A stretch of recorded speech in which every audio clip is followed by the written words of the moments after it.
Tried to borrow my grandfather's money to buy my first property in UM, failed. And he didn't borrow me the money, and I hit my job, which was at the point of time a software engineer, making 2,000 plus. You gotta be investor, you gotta be a business owner, not to be rich. It was hardwired already. Okay, I need to be an investor, I need to become a business owner. I started studying of all the investment asset class. Which one is suitable for a poor guy like me? Poor means don't have capital, have very few ringgit in your bank account. Turns out, after looking at gold, stocks, businesses, whatever you can name it, property was the only asset class I can actually own without using money. So the logic, straightforward, you get rich slowly. Take a 100% loan, get your tenant to pay for it for the next 30 to 35 years. I just don't have to up in terms of the execution of finding tenant. As long as I can find tenant, I'm good. The property becomes free for me, right? So I learned that it was the only choice I have. Since it's the only choice I have, it becomes easy because, I'm not intelligent. Really, I always view that people who understood crypto, understood stocks, those are business are actually more intelligent people. Property, very simple. You find property you can buy with no money and then get someone else to service your loan for the next 35. Really, that's it. Really, that's it. No, that's the basic understanding. I just have to master that.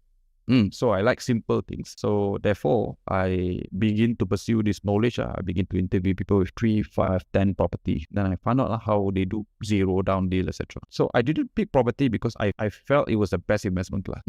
I picked it simply because I had no money. I cannot invest in anything else. It's the only asset that allows me to own it without using money. I only need to have knowledge, energy to go and find such deal, and then execute it. So that's really it. Bought one property, I remember. At that point of time, I was trembling, signing the SPA simply because I had a 2,500 ringgit salary. I had 2,000 savings. I borrowed money from my girlfriend at that point of time. I used credit card to swipe credit card for the balance of the down payment and the rest of the cost. I was trembling simply because, oh man, I've done my research, but if I f this up, I'm jalat. My 2,000 cannot save me.